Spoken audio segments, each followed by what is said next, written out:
কর্তাকে কত করে বললাম, এত বাজার কি মাথায় করে টানা যায়? এই তো আর একটু। তুই পারবি হরি, তুই পারবি। চল চল, আর একটু পা চালা। কে গো তুমি? কোথায় এসেছো? আগে আমি মেদিনীপুর থেকে এসেছি। এই কর্তামশাই আমাকে দিয়ে সুরভি দিদিমণির জন্য এই বাজারগুলো পাঠালেন। ও আচ্ছা, তুমি বুঝি তাহলে সেই মেদিনীপুর থেকে কষ্ট করে এত সব বাজার মাথায় করে আসলে? আগে গিন্নিমা, তা আপনি বুঝি সুরভি দিদিমণির শাশুড়ি হন? হ্যাঁ গো হ্যাঁ। ওগো ছোট বৌমা, এদিকে একবার এসো তো, দেখো কে এসেছে। আরে হরিদা, তুমি? হ্যাঁ হ্যাঁ গো দিদিমণি, আমি। তা এত কিছু নিয়ে এসেছো যে? তা কে নিয়ে আসবে শুনি? দেখছো না বেচারা কেমন করে অত কষ্ট করে এগুলো নিয়ে এসেছে। বাবাটাও না, কি দরকার ছিল বলো তো তোমাকে দিয়ে এত কিছু পাঠানোর? হ্যাঁ হ্যাঁ, কি যে বলো দিদিমণি, হ্যাঁ তুমি কর্তার একমাত্র মেয়ে, সে তোমাকে এসব দেবে না তো কাকে দেবে শুনি? যাও যাও বৌমা, অতিথিকে ঘরের মধ্যে নিয়ে যাও, কিছু চা নাস্তা দাও। চলো হরিদা, ভেতরে চলো। কি গো, কে এসেছে? বাড়ি থেকে হরিদা এসেছে গো। বাবা এক ঝুড়ি ভর্তি করে বাজার দিয়ে হরিদাকে পাঠিয়েছে। বাহ বাহ বাহ, এই তোমার মতো এত সুন্দর একটা বউ, তার সাথে আবার শ্বশুর এভাবে যদি বাড়ির বাজার পর্যন্ত করে দেয় তাহলে আর কি লাগে।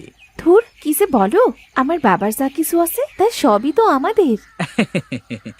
আমার বাবার যা আছে তাতেই আমার চলে যাবে, তোমার বাবার কিছুই আমার লাগবে না গিন্নি, শুধু তুমি থাকলেই হবে। আমি চাই হরিদাকে নাস্তা দিয়ে আসি। হ্যাঁ হ্যাঁ, শ্বশুর বাড়ির লোক খেতে না দিলে আবার বাড়িতে গিয়ে বদনাম করবে।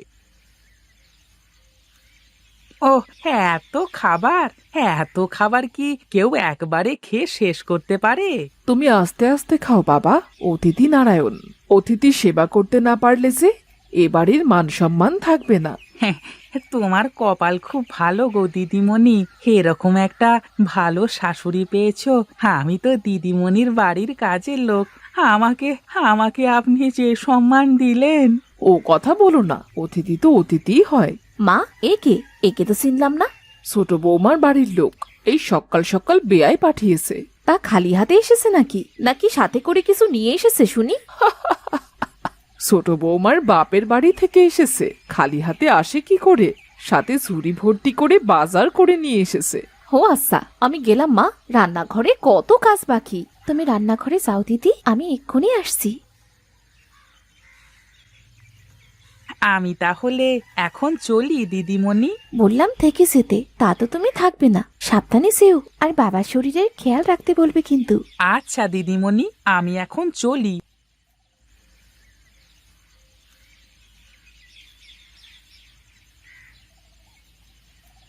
তা চলে গেছে তোমার বাপের বাড়ির লোক? হ্যাঁ দিদি, মাত্র গেল। তা কি কি দিয়ে গেল? তা তো আমিও এখনো দেখিনি দিদি। যা এনেছে সব ওই ঝুড়িতেই রাখা আছে। নে নে ছোট, একটু হাত লাগা, আমি তরকারিগুলো কেটে নিই। কি গো, তোমাদের রান্না বান্নার কি খবর? রান্নার কি আর শেষ আছে? এত পদের রান্না করতে গেলে 10 হাত নিয়ে কাজ করতে হবে। তা সত্যিই বলেছো বৌমা, তোমরা বললে আমি তোমাদের সাথে একটু হাত বাটাবো। না না মা, তার আর দরকার হবে না। আপনি কি বিশ্রাম করুন তো। আমাকে বসিয়ে বসিয়ে খাইয়ে তাড়াতাড়ি ওপারে পাঠাতে চাও নাকি তোমরা? এই আবার কেমন কথা বললেন মা? আর কখনো এমন কথা মুখে আনবেন না। আমরা দু বোন যতদিন আছি ততদিন আপনার কোনো কাজ করতে হবে না। কি ব্যাপার, আজ যে টেবিল ভর্তি খাবার, আর মনে হচ্ছে বাড়ির সব খাবার একসাথে রান্না হয়েছে। আজ ছোট বৌমার বাপের বাড়ি থেকে বাজার এসেছে তো, তাই একটু বেশি রান্না হয়েছে সব। ও বেশ বেশ, তা তাওয়াই মশাইকে একদিন দাওয়াত করে বাড়িতে আনবার দরকার তো। হ্যাঁ, ভাবছি এবার পুজোর আগে দুই বেয়াইকে একসাথে বাড়িতে নেমন্তন্ন করব। আপনার সে আশায় বালি মা, আমার বাপসি ব্যস্ত মানুষ, তার তো কাজ করেই সময় হয় না। তা বললে কি আর হয়? মেয়ে শ্বশুর বাড়ি থেকে নেমন্তন্ন করলে সেখানে তো যেতেই হবে না? সবই আছে, সাথে যদি একটু ইলিশ মাছের ঝোল হতো না। আগে থেকে শ্বশুরের কাছে ফোন করে তো বলতে পারতে, তাহলে এত বাজার করে পাঠিয়েছে, সাথে কটা ইলিশও তো পাঠিয়ে দিত। কথা মন্দ বলনি বৌদি, তাহলে ভালোই হতো। বাড়িতে কার হাতের ইলিশের যে বেশি স্বাদ তাই তো ঠিক পাওয়া মুশকিল হয়ে যায় মাঝে মধ্যে। যা বলেছো দাদা, গিন্নিদের হাতে রান্নায় মনে হয় জাদু আছে। জাদু না রে সুজয়, বল আমাদের দুই ভাইয়ের ভাগ্য। সত্যি আগের জন্মে বোধ হয় কোনো পুণ্যে করেছিলাম, তাই তোদের মতো সোনার ছেলেকে পেটে ধরতে পেরেছি। তাই তো আমার ঘরে আজ দুটো এমন অন্নপূর্ণার মতো বৌমা পেয়েছি। তাহলে কালই বাড়িতে ইলিশ রান্নার একটা প্রতিযোগিতা হয়ে যাক নাকি রে সুজয়? তাহলে তো ভালোই হয়, আমার ইলিশে কোনো সমস্যা নেই। মা, তোমার মনে আছে ছোটবেলায় সুজয় আমার সাথে ইলিশের পেটি নিয়ে কেমন ঝগড়া করতো? হ্যাঁ রে বাবা, সেসব দিনের কথা কি আমি ভুলতে পারি? কি রে বাবা, উঠে পড়লি যে? আমার খাওয়া শেষ মা, আর খেলে হয়তো এখানেই ঘুমিয়ে পড়বো। ওদিকে আবার আমি না গেলে মিলে তুলকালাম বেঁধে যাবে। আমার কি সৌভাগ্য, তোদের দুজনকে পেটে না ধরেও আমি যে তোদের মা হতে পেরেছি, এই যে আমার পরম পাওয়া। এমন করে বলবেন না মা, সেই ছোটবেলায় মাকে হারিয়েছি, এ বাড়িতে এসে আপনাকে আমার মা বলে জেনেছি। মায়ের আদর স্নেহ সব তো আপনার কাছ থেকেই পেয়েছি মা। কি গল্প হচ্ছে দুই শাশুড়ি বউয়ে মিলে? তোর নামে বদনাম হচ্ছে এখানে। তা তো আমি জানি যে আমি না থাকলে আপনারা আমাকে নিয়েই কথা বলেন। ওরে, এদিকে আয় পাগলি, বস এখানে। তাহলে কাল সকালে কিন্তু ইলিশ রান্নার প্রতিযোগিতার কথা ভুলে যেও না দিদি। হ্যাঁ হ্যাঁ, ইয়ার এমন কি কঠিন কাজ? হ্যাঁ, আর আমার থেকে তুই ভালো রান্না পারিস, সেটা তো আমি স্বীকারই করি। দেখিস মা, তোমার বড় বৌমা কেমন আমার সবসময় পসায়। ওরে থাম, তোরা থাম, তোদের এই খুনসুটি ঝগড়া দেখে আমার খুব হাসি পায়। কি আর করার, চাইলেও তো এবারে কারোর সাথে একটু ঝগড়া করতে পারবো না। সেই কবে যে কারোর সাথে ঝগড়া করেছি মনেই পড়ছে না। এই নে, তোরা একটু বস, আমি ঘরে গিয়ে একটু শোবো।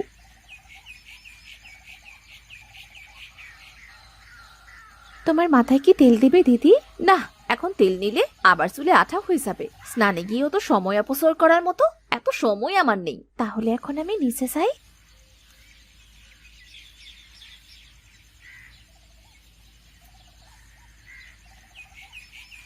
কি খবর গিন্নি, মন খারাপ নাকি?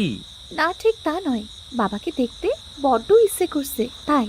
ও আচ্ছা, এই ব্যাপার তাহলে। বাবার কথা মনে হলে মনটা খুব খারাপ হয়ে গেল জানো। এখন বাবা কি করছে কে জানে। চিন্তা করো না, নিশ্চয়ই ভালোই আছে, তুমি ঘুমিয়ে পড়ো।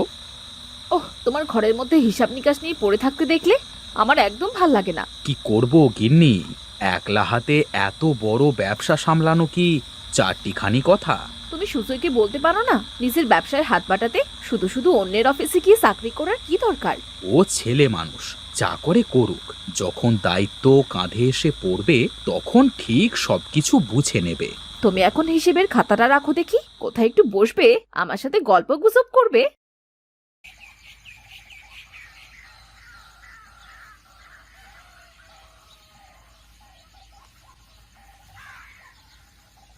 এই আমি কি দেখছি?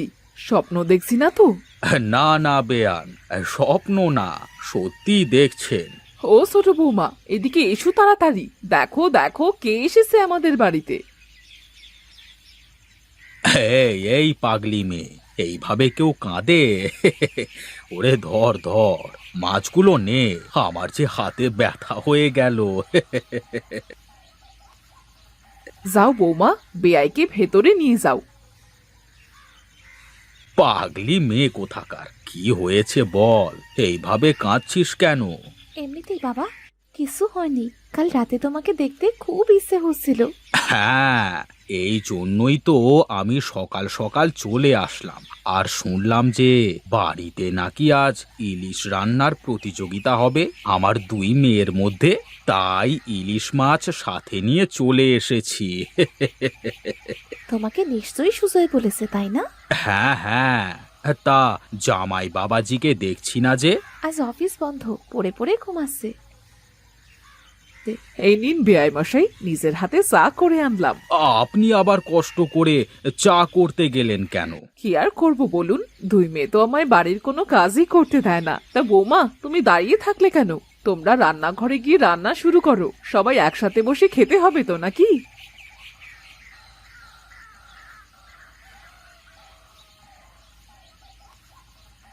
ওরে বাবারে, এত খাবার! এই খাবার খেয়ে তো শেষ করতে 3 দিন লেগে যাবে। কি যে বলেন তাওয়াই মশাই, শুরু করেন, দেখবেন সব ফুরিয়ে যাবে। হ্যাঁ বেয়াই, শুরু করেন।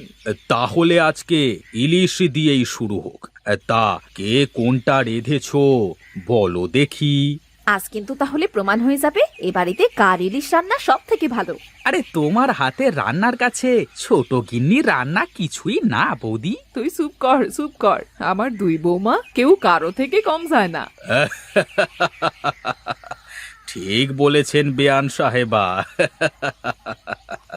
হ্যাঁ হ্যাঁ, সবাই এবার খাওয়া শুরু করা যাক, কেমন?